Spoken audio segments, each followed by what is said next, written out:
Para dar início aos nossos trabalhos, a gente vai começar com a palestra do professor Márcio Faria sobre os aspectos polêmicos sobre a penhora de faturamento. Professor, a palavra está com o senhor. Bom dia, Fernanda. Bom dia a todos, bom dia a todas. Muito obrigado, Fernanda, pela singela recepção.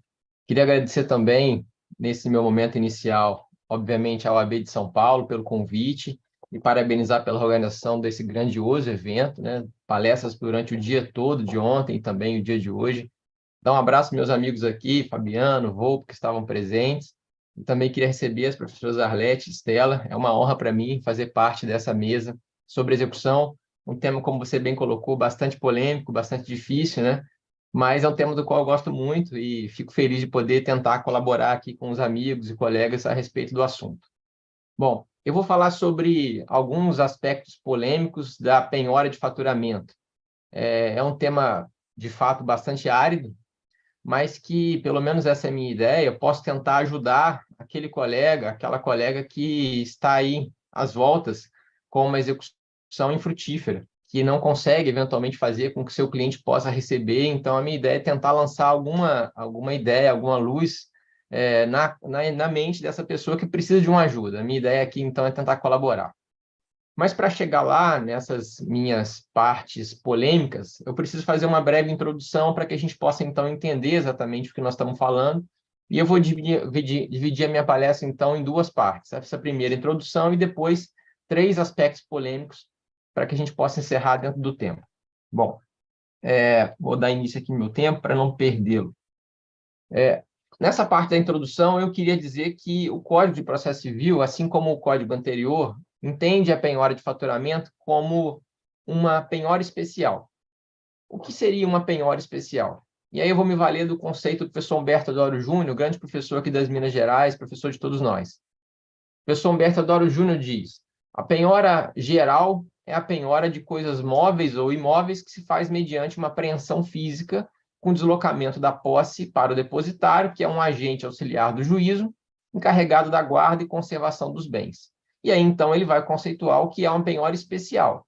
É uma penhora realizada em bens incorpóreos ou também em bens corpóreos, que precisa de alguns cuidados particulares ou que tem algumas características próprias, como, por exemplo, os semoventes. E aí o código vai listar quais seriam essas penhoras especiais. Por exemplo, a penhora em dinheiro, em aplicação financeira, a penhora online, no artigo 854, a penhora de crédito executado no artigo 855 e seguintes, a penhora do rosto dos autos, no artigo 860, penhora de cotas ou ações, no 861, a penhora de estabelecimento comercial, indústria ou agrícola, plantações, no 862, navio ou aeronave, no 864, frutos e rendimentos no 867 e 869, e, por fim, a penhora de faturamento, essa sim, que eu quero tratar no 866. Na prática, é importante a gente dizer, e aqui eu faço menção à lição do professor Cândido Rangel Dinamarca, a penhora especial do faturamento não é propriamente uma penhora por si só, porque nesse dispositivo, o 866, além de regular a penhora e a apreensão dos frutos e rendimentos da pessoa jurídica, a gente também tem atos de expropriação. A gente também tem atos de administração dos bens penhorados. Vejam, portanto, que, embora o código chame de penhora, na prática tem muito mais do que apenas a penhora. Tudo bem, não há problema. O que a gente precisa saber é o que o CPC de 2015 efetivamente trouxe para nós de diferente a respeito da penhora de faturamento, já que é importante lembrar, a Lei 11.382 de 2006, que havia modificado o CPC de 73, já tinha trazido boas reformas, a meu ver, a respeito do tema. É importante frisar também que não foi em 2006 que se inaugurou a possibilidade de penhora de faturamento. Ela é muito anterior. Mas, como também menciona o professor Dinamarco, havia uma desorganização muito grande a respeito do tema. E essa lei de 2006 foi fundamental para poder organizar essas ideias. Por exemplo, lá nos artigos 655 e 655-A do CPC de 73, ficou claro, por exemplo, que a penhora de faturamento deve ser vista de forma residual. O juiz não pode, desde logo, sair penhorando o faturamento de uma pessoa jurídica, porque se trata, efetivamente, de uma medida muito gravosa. Um outro ponto que também foi estabelecido na lei anterior e que o CPC de 2015 manteve é a necessidade de que se nomeie um administrador judicial para que, efetivamente, então, essa penhora possa ser levada a cabo. Vejam que a lei anterior, portanto, teve esse benefício, teve essas vantagens, melhor dizendo, mas precisávamos progredir um pouco mais. E me parece que foi isso que aconteceu com o CPC de 2015. Uma das mudanças que o CPC trouxe foi tirar a penhora de faturamento do 7º lugar na fila de bens preferenciais de penhora e colocá-la de forma ainda mais residual, no 10º lugar, salvo o melhor juízo. Veja, portanto, que a penhora com o código atual fica ainda mais residual, mas nem por isso menos importante. Na prática, então, nós já temos um arcabouço jurídico, mas eu preciso perceber, e agora partindo para a segunda parte da minha exposição, que a despeito dessa nova regulamentação, nós ainda temos alguns problemas. O primeiro problema, a primeira zona cinzenta, o primeiro aspecto polêmico que eu quero tratar é o seguinte: quando eu falo faturamento, quando o código diz que é faturamento, isso significa receita bruta ou receita líquida? Por que a minha pergunta? Bom, o pessoal que está acostumado a lidar com direito tributário sabe que o Supremo já disse que receita bruta e faturamento para fins de tributação são equiparados. Há, inclusive, inúmeros casos muito importantes a respeito desse assunto. Então, a gente poderia tomar como premissa de que, bom, quando o CPC de 2015 fala faturamento, ele está dizendo também receita bruta. Mas, se nós formos estudar a jurisprudência, nós vamos encontrar muita divergência. Eu separei aqui alguns casos para trazer aos colegas. Todos eles do STJ. Quarta turma do STJ, agravo em recurso especial 1555288, Santa Catarina. Nesse julgado, o TJ de Santa Catarina tinha feito determinada penhora de 15% do faturamento líquido da empresa devedora. Segunda turma do STJ, recurso especial 1803168, de São Paulo.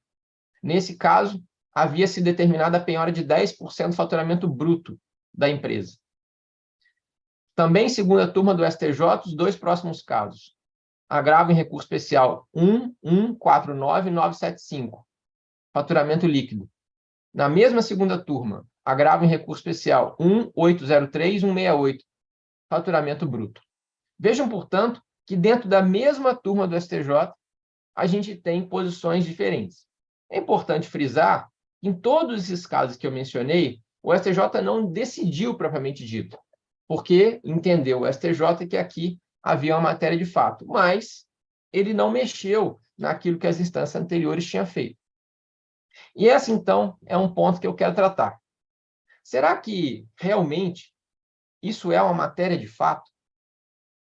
E aí, para poder responder essa pergunta, eu acho que a gente tem que dividi-la em duas. Definir se, no caso concreto, o percentual vai ser de 10%, de 15%, de 5%, isso me parece que, de fato, é uma matéria de fato, com perdão da redundância. Agora, definir se o conceito de faturamento previsto nos artigos 835, inciso 10, 866 e 905 do CPC equipara-se a receita bruta ou receita líquida, isso, com todo respeito, não me parece ser uma matéria de fato. Isso deveria ser decidido pelo STJ. A partir do momento em que o STJ decidisse, aí sim as instâncias ordinárias iriam, conforme o caso concreto, definir se a penhora deve ser de 5%, 10%, 15%. Pela pesquisa que pude fazer, não tem sido essa a orientação do STJ, o que, a meu ver, com toda a vênia, parece uma interpretação equivocada. Segunda polêmica, segundo aspecto polêmico que eu quero trazer aqui aos colegas. A penhora de faturamento, ela se equipara a uma penhora de dinheiro? Bom, para a gente responder essa pergunta, precisamos ver o que é a penhora de dinheiro. Como nós sabemos, a penhora de dinheiro, na execução de quantia certa contra devedor solvente, é preferencial. E só pode ser substituída por uma fiança bancária acrescida de 30% e, mesmo assim, em algumas condições. A penhora de faturamento, por sua vez, ela está em 10º lugar na fila, como eu havia dito antes, e, portanto, tem caráter residual. Além disso, ela exige, como também já mencionei, a nomeação de um administrador judicial, conforme o parágrafo 2º do artigo 866. Algo que não faz parte, como nós bem sabemos, da penhora de dinheiro, prevista nos artigos 837 e seguintes. Seja em espécie, seja em aplicações financeiras, lá pelo artigo 854. Portanto, me parece que não é possível equiparar a penhora de faturamento com a penhora de dinheiro. Porém, e aí vem a polêmica, o STJ já decidiu em sentido contrário. No recurso especial número 418.129, a terceira turma do STJ deu preferência a uma penhora de faturamento por equipará-la ao dinheiro, em detrimento da penhora de um bem móvel que tinha sido oferecido pela parte. Esse ponto é tão polêmico que o STJ já levantou como um tema de recurso repetitivo, é o tema número 769, e a primeira sessão, desde 2019, então, salvo o melhor juízo, ainda não tratou, posso estar desatualizado, mas acho que não, ainda não definiu exatamente se a penhora de faturamento se equipara ou não à penhora de dinheiro, embora para nós nos pareça, a meu ver, bastante óbvia a diferença. É o recurso especial afetado, número 1.666.542, de São Paulo, como eu disse, tema 169. Passo para a minha terceira e última polêmica, a meu ver, sobre o tema da penhora de faturamento. Essa realmente talvez vai ser algo mais concreto do dia a dia dos nossos colegas advogados e advogadas. É possível se equiparar a penhora de faturamento à penhora dos recebíveis de cartão de crédito? Bom, mais uma vez, antes de responder a pergunta, eu preciso dizer algumas coisas sobre o tema. Eu não estou aqui com essa polêmica discutindo se é possível penhorar os recebíveis do cartão de crédito. Isso, a meu ver, não tem discussão. A minha discussão aqui é a respeito de como se dá a penhora de faturamento, a penhora dos recebíveis de cartão de crédito. Então, não é uma possibilidade, mas de que maneira ela deve ser implementada. A questão toda é a seguinte: eu devo considerar os recebíveis de cartão de crédito, o chamado dinheiro de plástico, como faturamento, ou eu devo enquadrá-los, melhor dizendo, como outros direitos, também previsto no rol do artigo 835. Por que a diferença? Bom, se entendermos os recebíveis de cartão de crédito como penhora de faturamento, eles estão, como eu mencionei, em 10º lugar na fila. Por outro lado, se entendermos como outros direitos, eles cairiam para 13º lugar na fila, praticamente o último lugar. E nós sabemos que, embora o rol seja de um rol preferencial, na prática, essa preferência faz muita diferença. O STJ já decidiu dos dois sentidos.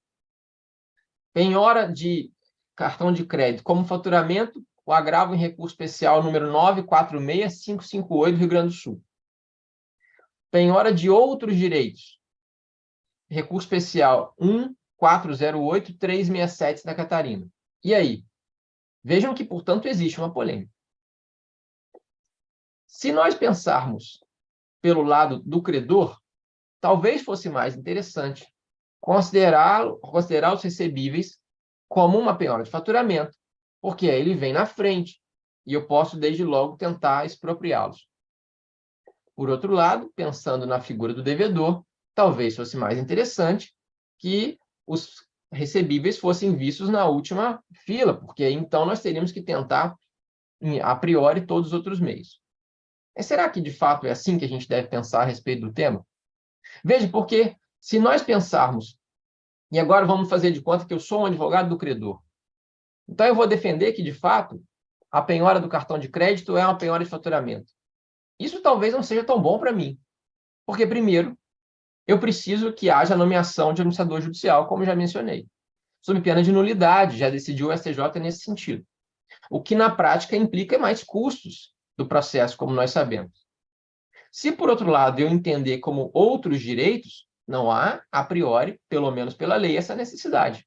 Basta que eu faça um requerimento de que o juiz determine um ofício administrador do cartão de crédito e que essa administradora, então, seja obrigada, por decisão judicial, a entregar em juízo aquele montante que seria destinado ao executado. Um outro ponto é que, por lei, o faturamento só pode ser alvo de penhora de parte. A lei fala expressamente percentual do faturamento. Quando eu passo a entender os recebíveis do cartão de crédito como outros direitos, eu não tenho essa necessidade. Em tese, eu poderia bloquear toda a verba que viesse daquele montante a título do executado de cartão de crédito. É bem verdade, como eu mencionei, que entender como outros direitos faz com que ele fique mais atrás na fila. Mas o próprio dispositivo diz que essa é uma hipótese preferencial. E, a meu ver, em nome da efetividade da execução, em nome até mesmo da economia processual e, por que não dizer, financeira, talvez possa ser interessante deixar de aplicar a penhora de faturamento para colocá-la como outros direitos. E aí, agora, pensando como executado, os colegas aqui que defendem os devedores. Espera aí, mas o Márcio está dizendo que eu posso bloquear todo o recebimento e isso vai matar a minha pessoa jurídica. Isso vai praticamente inviabilizar o dia a dia da empresa, porque muitas delas hoje praticamente só trabalham com cartão de crédito. O fato de ser possível não significa que o juiz vai deferir, porque, afinal de contas, nós precisamos analisar aqui que esse bloqueio tem que ser proporcional. Um dos princípios muito caros da execução é que a execução seja equilibrada, é que a execução seja devida. E, obviamente, que, nesse caso, embora a lei não traga uma amarra, no caso concreto, o executado vai poder exercer o seu direito ao contraditório e dizer: não, excelência, aqui, o bloqueio de todo o meu recebível de cartão de crédito vai inviabilizar a saúde financeira da minha empresa. O que eu pretendo aqui é dizer que a gente poderia aplicar, até por analogia, o artigo 1694, parágrafo 1º do Código Civil, que é aquele que fala do binômio de necessidade e possibilidade quando do bloqueio de verba alimentar. Guardadas as proporções, o alimento da pessoa jurídica vem dos recebíveis de cartão de crédito. E ela teria, então, que demonstrar que, de fato, esse bloqueio é um bloqueio excessivo. Além disso, o executado, e nada impede que ele o faça, poderia requerer a substituição da penhora, com base no parágrafo 1 do 805. E aí, nesse caso, ele poderia pedir para, inclusive, subir na fila. Olha, o bloqueio do cartão de crédito está em 13º, eu quero aqui entregar um imóvel em garantia, para que seja liberado o meu montante do cartão de crédito. A meu ver, não há nenhum problema nessa situação. Vejam que, portanto, e para concluir, me parece que a gente precisa ter um novo olhar sobre esses aspectos polêmicos da penhora de faturamento. Seja para definir efetivamente, primeiro ponto, se a gente tem receita líquida ou receita bruta, seja para poder, no segundo ponto, deixar claro que a penhora de faturamento não se equipara, a meu ver, à penhora de dinheiro, e, por fim, seja para entender a penhora de recebíveis de cartão de crédito como penhora de outros direitos e não como a penhora de faturamento, como alguns colegas e a jurisprudência têm entendido. Bom, não sei se eu estou dentro do meu tempo, acho que sim. Agradeço muito a oportunidade, tentei ser o mais breve possível, que, afinal de contas, falando de execução, perto, inclusive, da hora do almoço, é importante que a gente seja breve para que haja possível satisfação. Obrigado mais uma vez pela oportunidade, estou aqui ansioso para ouvir as palestras da professora Arlete e da professora Estela, que certamente são as que interessam nesse nosso painel. Obrigado, doutora Fernanda, pela oportunidade.